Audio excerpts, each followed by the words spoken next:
Bonsoir à tous, bienvenue sur le plateau Equinox Soir, votre décryptage quotidien de l'actualité de lundi à vendredi 19h-21h, 18h-20h Greenwich Mean Time.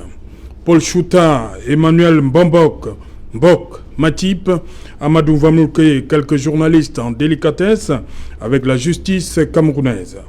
Pour deux d'entre eux, l'incarcération prolongée dont ils font l'objet aujourd'hui est la conséquence des plaintes déposées contre eux pour diffamation et diffusion de fausses nouvelles. En prison depuis mai 2019 pour Paul Chouta et août 2020 pour Emmanuel Mbok Matip, soit respectivement 23 et 8 mois pour les deux journalistes. Pour l'un ou l'autre cas, la peine maximum encourue est largement dépassée pour les charges retenues contre eux. Autre tableau, c'est celui des Camerounais arrêtés à l'occasion des marches du 22 septembre 2020. Près de 124 personnes poursuivies devant le tribunal militaire pour manifestation illégale et rébellion. Voilà, monsieur, tout à l'heure à 20h, c'est la grande édition d'information présentée par Cédric Nouffelé tout de suite après le débrief du journal.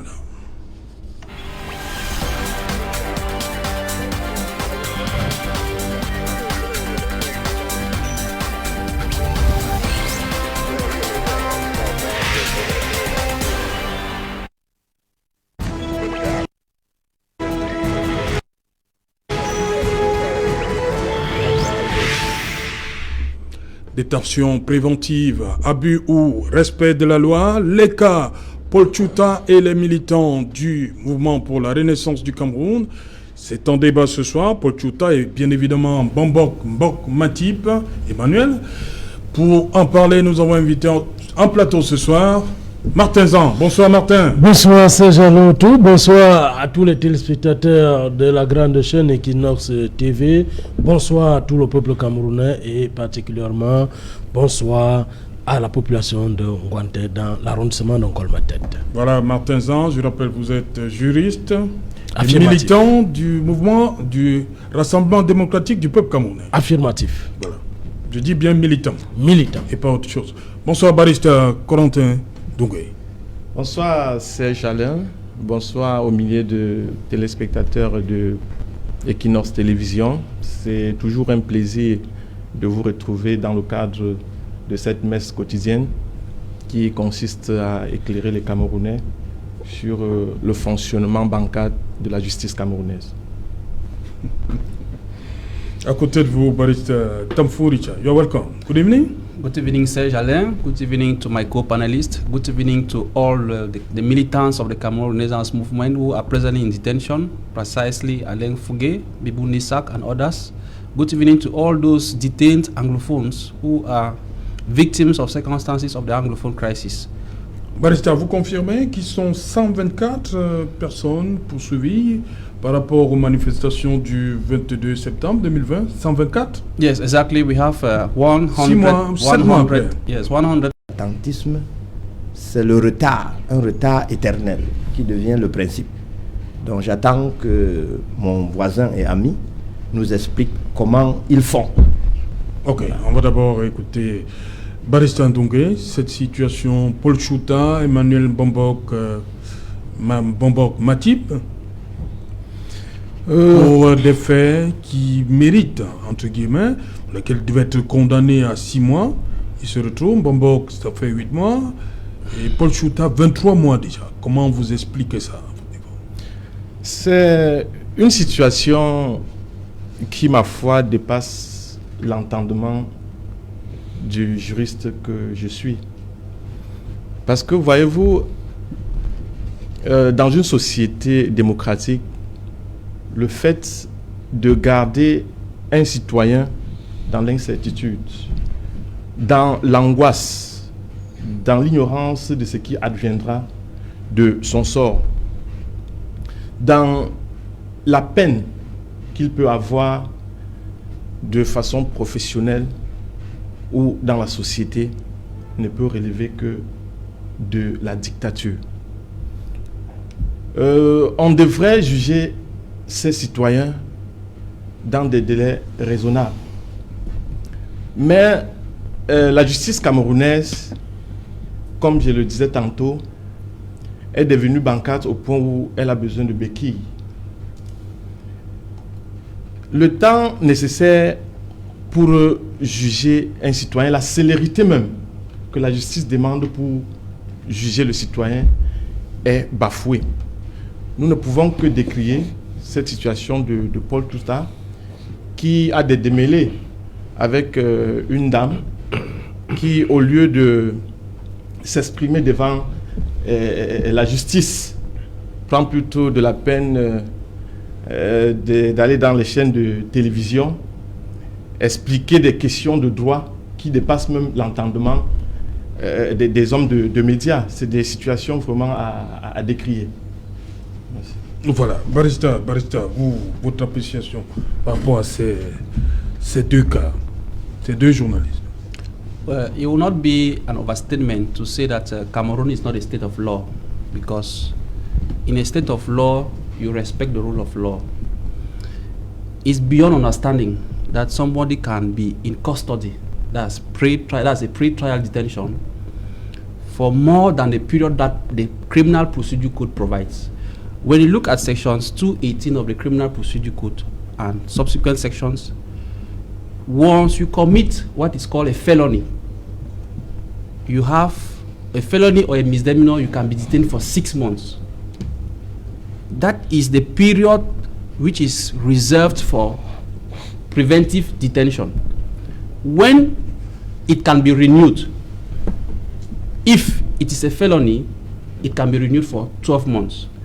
If it is a misdemeanor, 6 months. Meaning that when you do the summary, no matter the circumstances, if you have committed the highest of the offense, which is like the felony, a crime, you have 18 months detention that is being provided by the Criminal Procedure Code. But when you have people who stay in prison 23 months without being judged, that is not a state of law. That is a state of jungle. That's a barbaric state.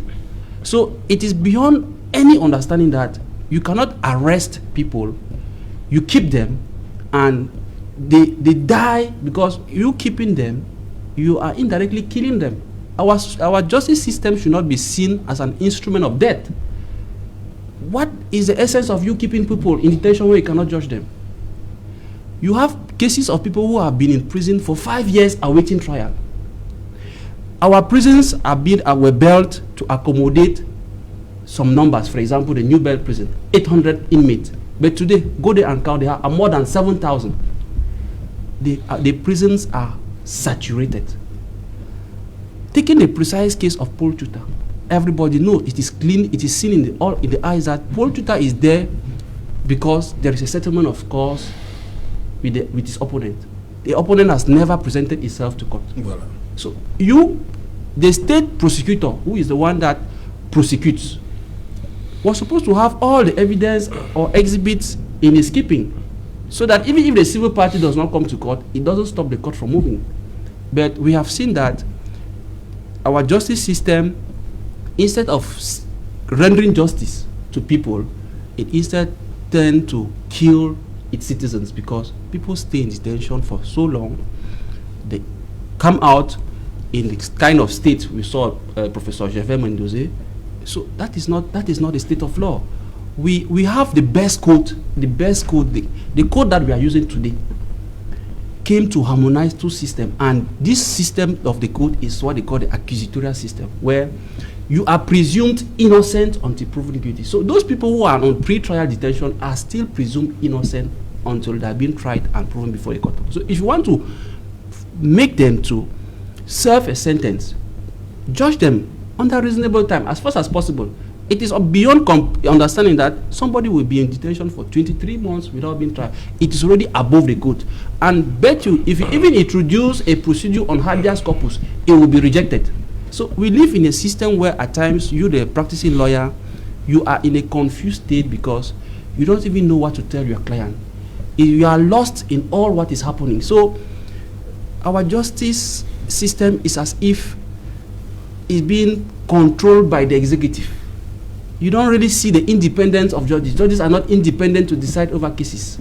They do everything to frustrate you, the lawyers. They do everything to frustrate the litigant. And at the end of the day, you keep to wonder whether is Cameroon really having a justice system? The answer would be no. Voilà, Martin Zan, voilà deux cas, hein, Paul Chouta et Mbambok, Emmanuel Mbambok Matip. Une minute. Ils sont en prison aujourd'hui pour diffamation. On sait que la peine maximale, c'est 6 mois. Comme disait Barista Tamfo tout à l'heure, est-ce que vous voyez à travers cette situation la mainmise de l'exécutif qui empêche que la justice soit véritablement rendue pour ces deux? Comment comprendre que ces deux-là se retrouvent en prison alors que la peine est largement dépassée, la peine maximum? S'ils sont toujours retenus, sûrement il y a quelque chose, et on a trouvé des choses peut-être qui vont les retenir en prison, en captivité. Mais j'aimerais aussi dire, M. Sejalin, autour que nous avons le principe de la séparation des pouvoirs. Il y a l'exécutif, il y a le législatif et il y a le judiciaire dans notre pays. C'est même des affaires pendantes qui ne méritent pas d'être commentées sur le plateau de télévision. Mais comme le cas est posé, nous devons donc comprendre que ce n'est pas le RDPC qui gère la justice. Ce n'est pas la main de l'exécutif.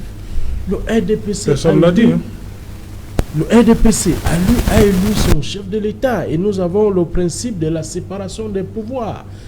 Nous laissons donc l'opportunité au pouvoir judiciaire de traiter de l'affaire Paul Chouta contre Calix Beyala contre Paul Chouta et Mbambok Matip.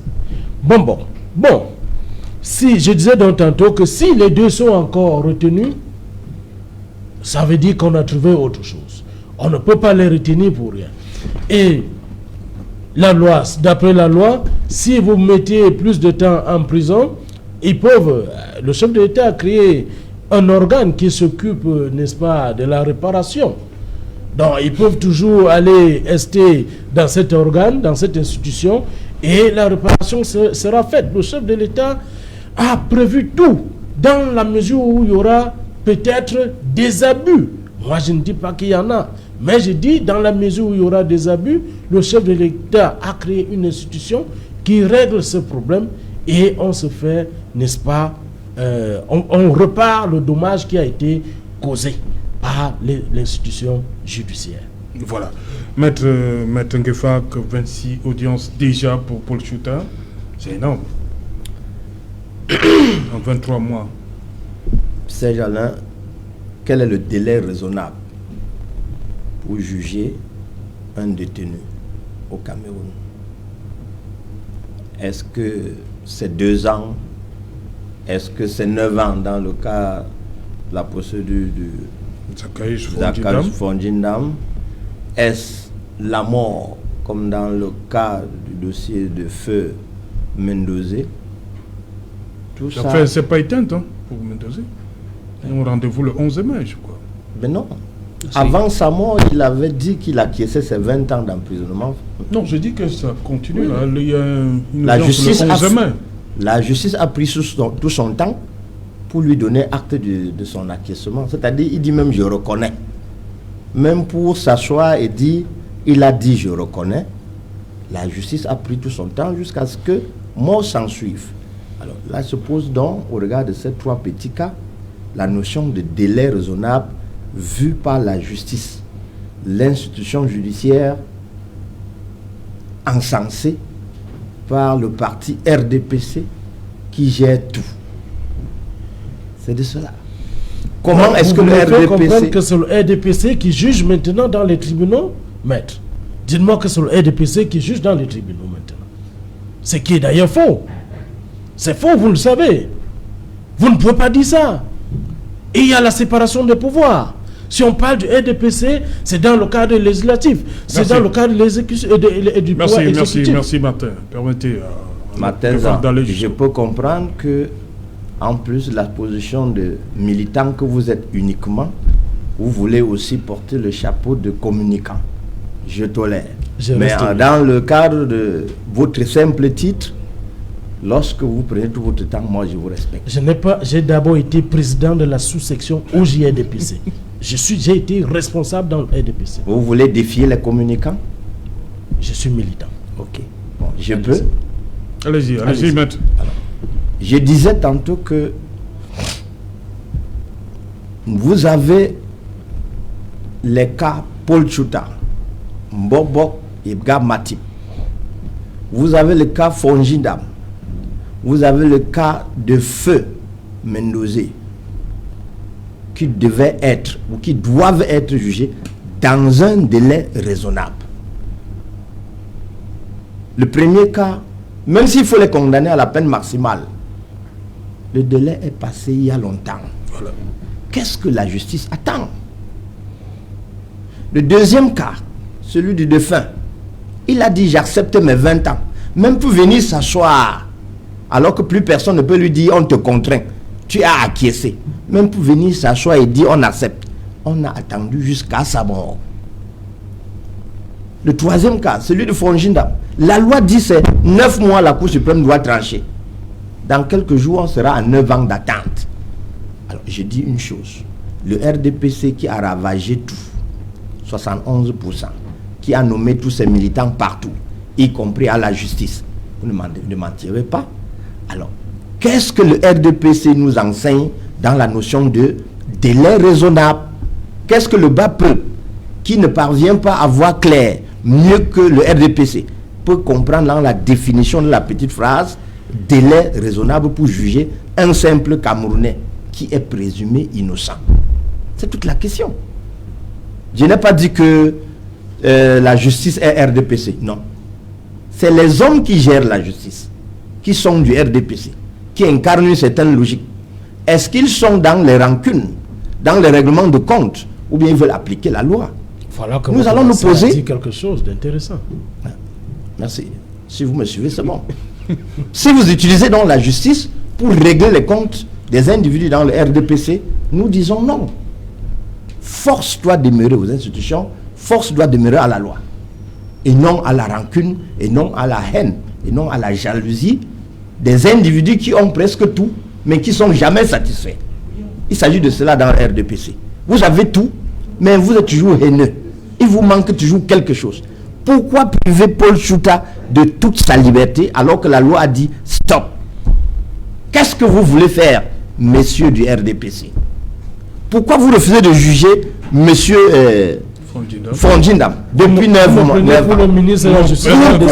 Pourquoi n'avoir pas sanctionné la demande de désistement de Feu Mendozé aussitôt que ça avait été introduit, jusqu'à ce que mort s'en suive et que des médias plus UP RDPC nous développent un mensonge inutile? Cessez de mentir au peuple. Cessez de mentir au peuple. Il s'agit de cela, Martin. Voilà, Barrister Ndoungé, cette situation, qu'est-ce qui peut se passer aujourd'hui? Qu'est-ce qu'on peut attendre de ces différents procès? Alors que les délais les peines sont largement dépassées pour les deux journalistes, Mbobok et Paul Chouta. On peut s'attendre à quoi dans les jours à venir?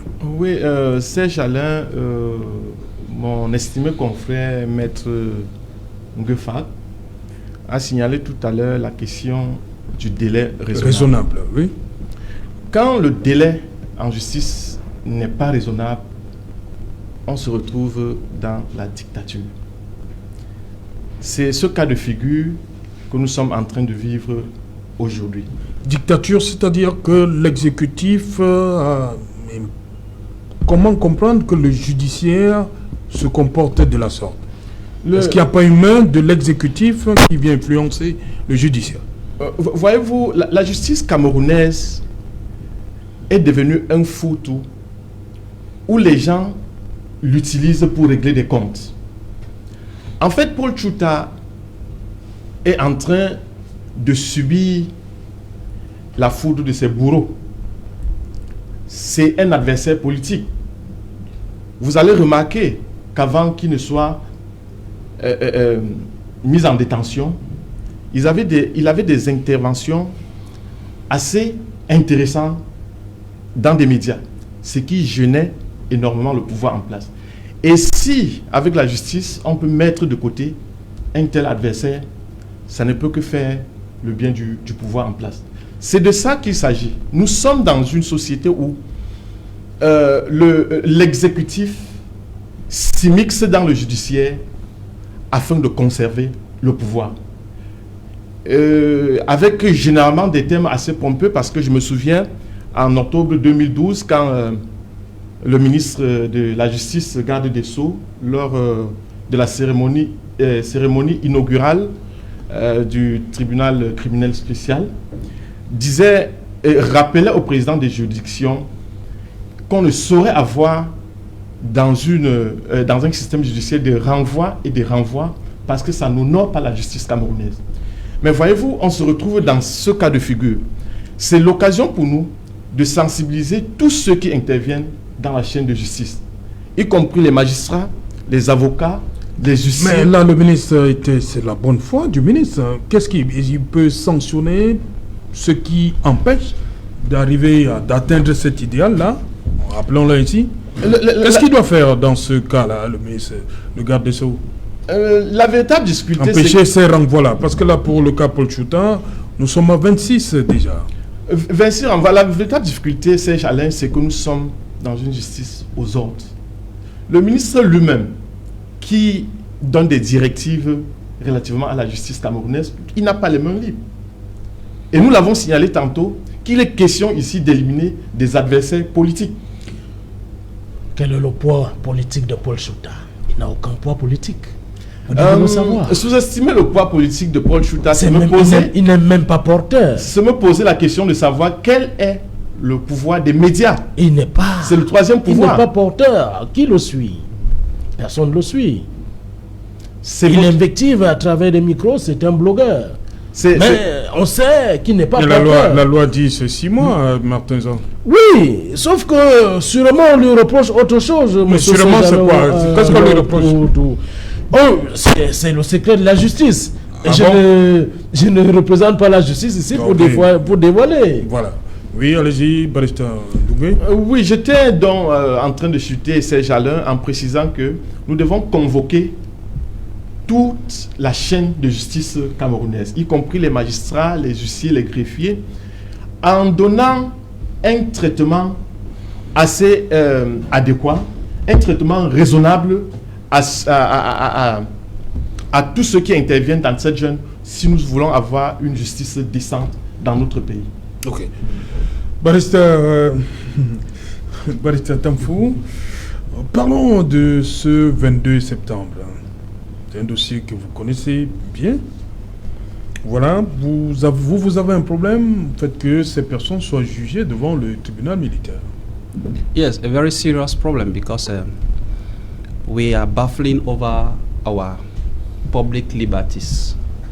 The laws in 1990, which we fought vehemently to really have them, we are seeing that every day they are being tampered upon.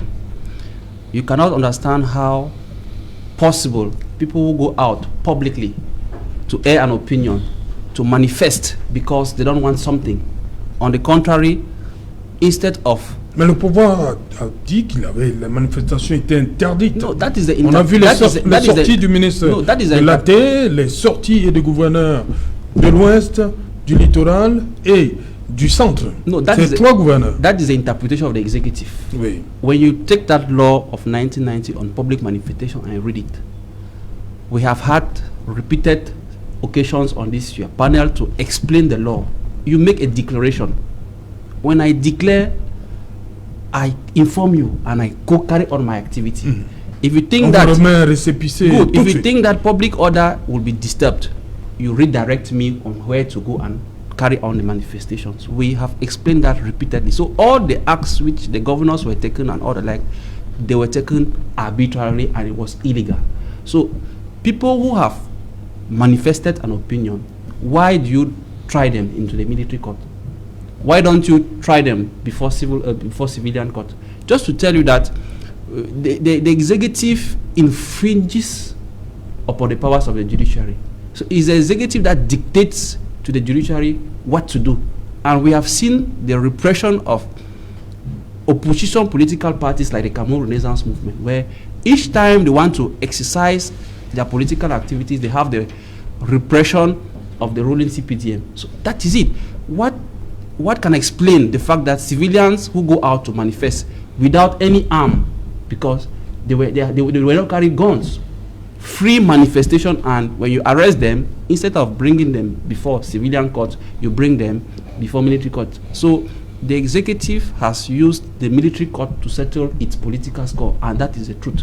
That is why today you can decry Anglophones today who were arrested because of the Anglophone crisis. They are all tried before the military court, whereas you even have military courts in the various head towns. Yes, but everybody is being deported to Yaoundé. So this is just to tell you that the executive, headed by Mr. Biya, who has been there for close to 40 years, has been using that instrument, the judiciary, to kill his political opponents. That is the truth. And we will only continue to cry here every day that our justice is poor. There is need to revise the judicial system of Cameroon. The problem are not the laws. The problem is to revise the whole system. You cannot have a judiciary which, when they want to sit, when the higher judicial council is sitting, it is being headed by the head of state. That is the head of the executive.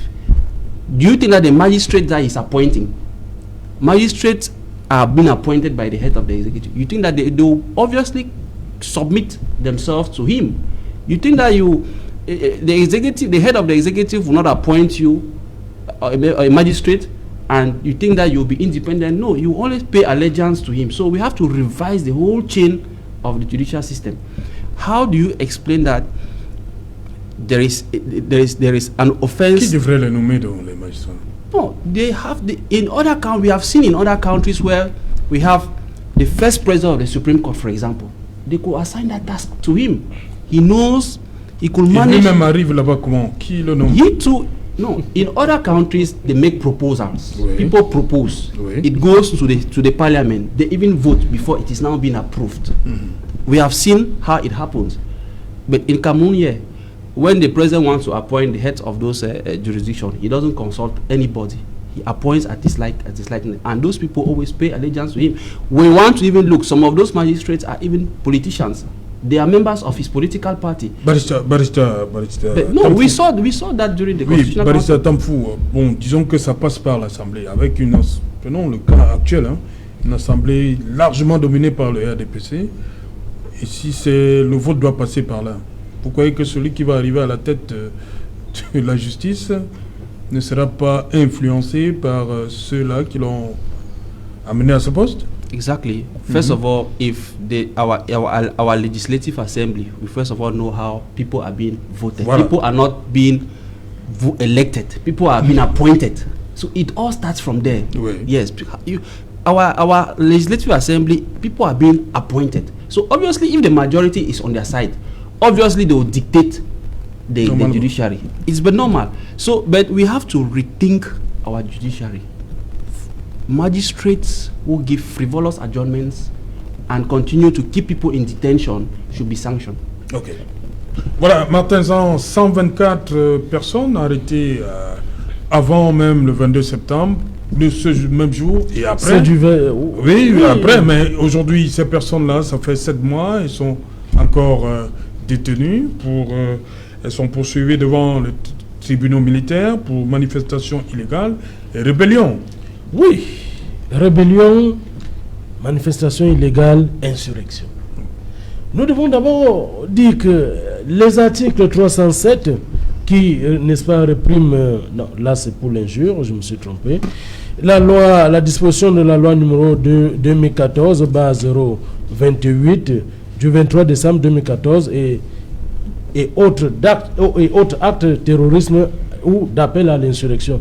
Tout cela et le code pénal, c'est le fruit du leader politique de ceux qui ont été arrêtés. C'est son cabinet Brantros qui a fait ce code pénal. Lorsque en 2008, nous sommes allés à l'Assemblée nationale, la personne qui a joué le rôle de reporter de la loi qui condamne les civils dans les tribunaux militaires s'appelle Maurice Kamto. Ce sont ces militants qui ont été pris pour insurrection le 22 septembre.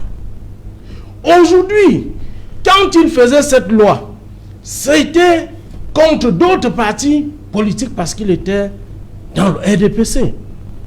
Maintenant qu'il est dessus, il veut, n'est-ce pas, au lieu de faire la politique, il se lance dans la rue. Et cette loi, il a oublié que c'est lui qui avait fait, c'est sa science. Cette loi attrape ses propres militants. Qu'est-ce que vous voulez nous dire encore aujourd'hui? C'est Maurice Kamto qui écrase Maurice Kamto. C'est de ça qu'il est question. Et c'est de ça qu'il s'agit. C'est la loi de 2008. Et le code pénal avec la loi de 2016. Barre 007 du 12 juillet 2016. C'est la science de Maurice Kamto, président du MSI. Ce sont ses militants. Donc vous comprenez Qu'ils nous disent. Qu'ils soient devant les tribunaux militaires. C'est lui qui a amené les civils au tribunal militaire. Il était rapporteur de cette loi à l'Assemblée nationale en 2008. C'est sa loi. C'est lui qui a fait ce travail. Maintenant, ça l'attrape. C'est de ça qu'il est question. Il a fait la loi pour les autres. Et maintenant, la loi attrape ses propres militants. C'est de ça qu'il est question. Moi, je vais répondre matin, vraiment. Si c'est pour qu'on parle d'un débat politique. Moi, je vous parle des faits. Moi, je parle pas. Non, monsieur Zang, suivez aussi. Vous avez parlé oui, d'abord, je vous rattrape d'abord pour vous dire que je vous suis. Maurice Kamto n'a jamais été militant du RDPC. Ah bon? Il dit n'a jamais. Ah bon? Et si vous avez la preuve, je vous mets à défi. Moi, je vous mets. Deux, lorsque vous dites que c'est Maurice Kamto qui a rédigé ce code-là, ça veut dire que, non, suivez, ça veut dire que vous vous moquez de l'intelligence des Camerounais. Les lois ne sont pas rédigées par des individus. Vous, celui qui a fait le code pénal, c'est le cabinet Blanc. Je dis, donc c'est tenu par Maurice Kamto. Maurice Kamto qui a rédigé le code. C'est ce que vous voulez faire comprendre aux Camerounais? Oui. Ah, n'est-ce pas? Oui, oui. Les lois ne sont avec son cabinet Blanc. Les lois ne sont plus votées à cette loi a été votée à l'Assemblée nationale. Ça a été voté. La loi a été votée. Très bien. Donc, mais la science, c'est la science du professeur Maurice Kamto. Monsieur Matenza, je vous dis que c'est pas lui qui représente le pouvoir législatif. Ah bon? Si ça a même été rédigé par lui, je pense qu'il y a une assemblée qui a soit sanctionné. Et c'est votre président de la République, le RDPC, qui a promulgué. L'Assemblée avait déjà promulgué. Les représentants du peuple avaient déjà fait. Ça veut dire que celui qui a la dernière signature appartenait au président du RDPC. avait déjà donné quitus au chef de l'État de promulguer. Ça veut dire que c'est votre loi. Si c'est la loi, c'est la science. Bon, et ça n'a aucun raisonnement. La trappe, Monsieur Martin, ça n'a aucun raisonnement que des gens qui sortent manifester pacifiquement. On vous a demandé, on a dit qu'il n'y a pas de manifestation pacifique, il n'y a pas lieu à l'être traduit devant le tribunal militaire. C'est la loi de 2008. Ça, où Maurice Kamto lui-même était rapporteur. Des gens qui ont manifesté avec de mains blanches n'ont pas le droit à aller se faire juger devant le tribunal militaire. Monsieur, moi je vous ai dit. Il faut lire ce Maurice texte Kamto qui attrape pour comprendre bien les infractions pour lesquelles ceux qui ont manifesté pacifiquement le 22 septembre ne devaient pas se trouver, même s'ils ont commis une infraction, ils n'allaient pas se retrouver devant le tribunal militaire. Rien n'était autorisé. Ils ont bravé les instructions, ils ont bravé la loi camerounaise, ils ont bravé, n'est-ce pas, toutes les mesures qui avaient été prises pour, n'est-ce pas, sécuriser la population camerounaise. Pour se livrer, Martin, vous comprenez que mettre la politique dans la rue. Vous comprenez que certains aient été libérés jusqu'ici? Sûrement, on leur reprocherait, M. Serge-Alain autour. Ils ont été pris, sûrement dans la bande comme ça, là, dans la NAS. Voilà, c'est le terme que la justice utilise, la NAS. Et voilà, on a compris qu'ils n'étaient pas concernés par des mouvements. Donc les 124, ils ont été libérés. Qui sont aujourd'hui incarcérés, c'est parce qu'ils ont... Oui, la justice leur reproche quelque chose. On a des preuves. On les retient. Si on les retient, c'est parce que il y a non seulement des aveux des gens qui n'est-ce pas, ont passé des aveux, et il y a aussi d'autres, certains, il y a des preuves contre d'autres. C'est pourquoi ils sont retenus. La justice camerounaise ne peut pas, n'est-ce pas, retenir ses citoyens, ses propres citoyens, alors qu'on ne leur reproche rien. Ok, donc vous dites qu'on reproche certaines choses à Paul Chouta que nous autres on ne connaît pas. Effectivement, nous attendons le déroulement de l'affaire. Et les 124, il y a des choses qu'on leur reproche. Effectivement, il y a des choses qu'on leur reproche et on finira par être au courant. Vous savez, le grand remède, c'est le temps. Le temps finira par nous donner, n'est-ce pas, raison sur ce le temps, vous voyez le temps pour... On finira par avoir des motifs qui sont, n'est-ce pas, reprochés à ces citoyens. Serge Alain, j'ai écouté avec beaucoup d'intérêt mon voisin, mon ami Martin Zan. Il justifie pourquoi certains communicants du RDPC ont eu peur de ce plateau et ils ont fui. Parce qu'avec ces arguments, je crois que cela ne ferait pas mieux. Serge Alain, je pense plutôt que, en sus de cette querelle politique que Martin Zan entretient avec son vis-à-vis du MRC, nous devons plutôt lire, je vais paraphraser quelqu'un, lire La manufacture de la peur dans le monde judiciaire au Cameroun. Le pouvoir RDPC, qui est incapable de rendre compte de sa gouvernance sur le plan judiciaire, cultive à tous les niveaux la peur du point de vue judiciaire. Voyez-vous, elle dit aux journalistes, si vous tentez d'expliquer ce qui est, je vous applique la jurisprudence Chouta Mbobok. Elle dit aux partis politiques qui veulent sortir de la mauvaise gouvernance, si vous tentez d'imiter le cas du MRC, je vous applique la jurisprudence Béas et autres. Elle dit aux gestionnaires, si vous tentez de vouloir me défier, je peux vous réserver le sort du professeur Mendoza.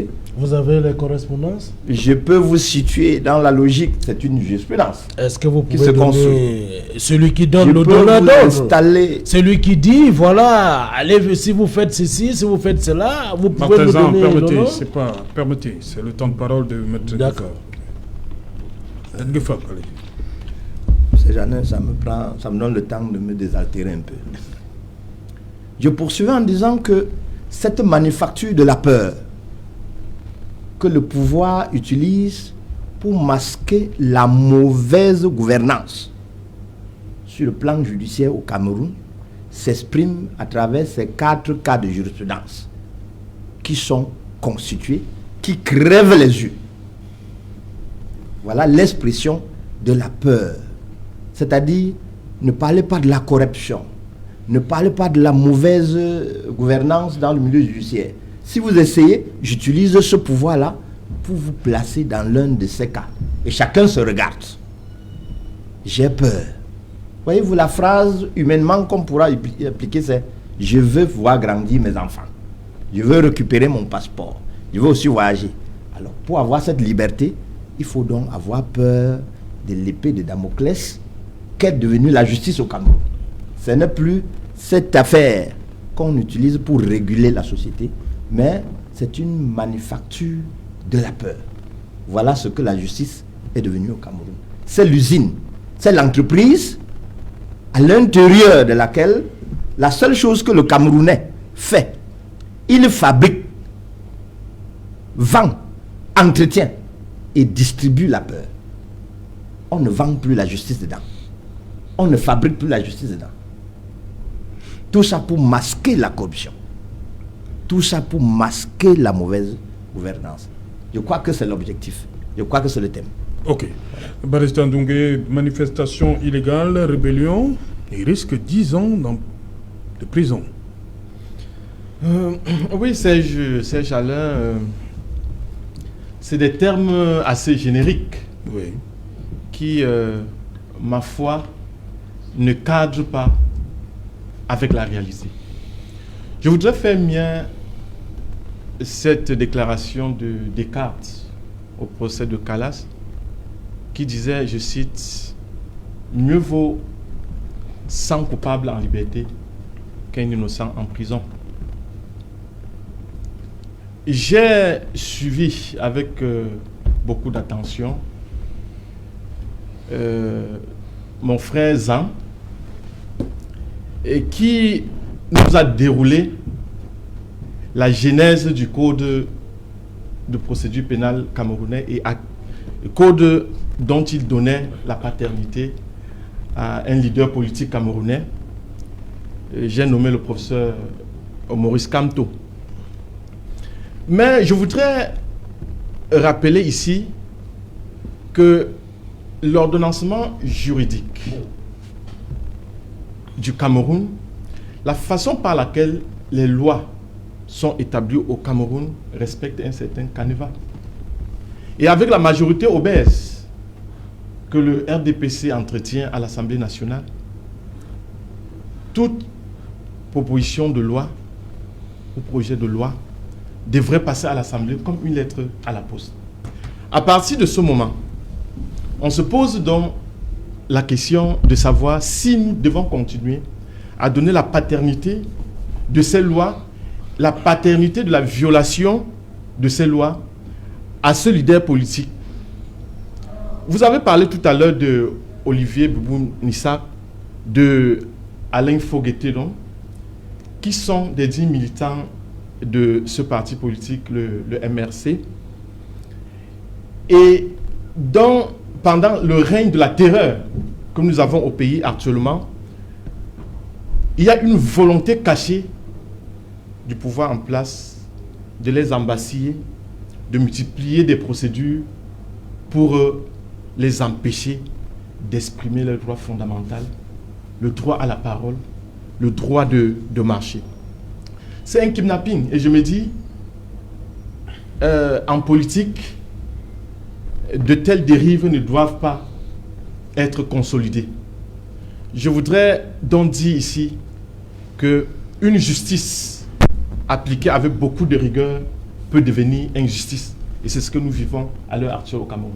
Voilà, Barista Tampou, est-ce que c'est un message comme ça qu'on essaye de faire passer dans l'opinion? Vous m'avez dit qu'il risque 10 ans d'emprisonnement ferme pour ceux-là qui sont traduits devant les tribunaux militaires, et le cas Paul Chouta et les autres, qui ont largement dépassé la peine maximum. C'est un message qu'on veut faire passer Yes, when you look au sein de la population? Yes, very, very true. When you look at the people that are behind bars, you understand that it's a political trial. The executive is sending a clear message that if you are opposed to me, rest assured that these are the consequences that will befall on you. Because let it even say that Paul Chouta committed a crime, the law says 6 months, maximum 2 years. But he has been there for close to 23 years without being judged. So, meaning that he's already been serving a sentence. For the other cases of people who have peacefully expressed a political opinion are before a military court for a crime, not even a civilian court. Because vous dites souvent qu'il y a des gens même qui ont été interpellés avant le 22. Good, exactly. Some people were arrested even before. Des gens qui n'ont pas été interpellés, qui ont été interpellés chez eux. Olivier Boubou-Nissak qui ne manifestait pas. Olivier Boubou-Nissak was at home. They came and took him at home. That's not even arrested because he was kidnapped, and that's how they thrown him in Konenge.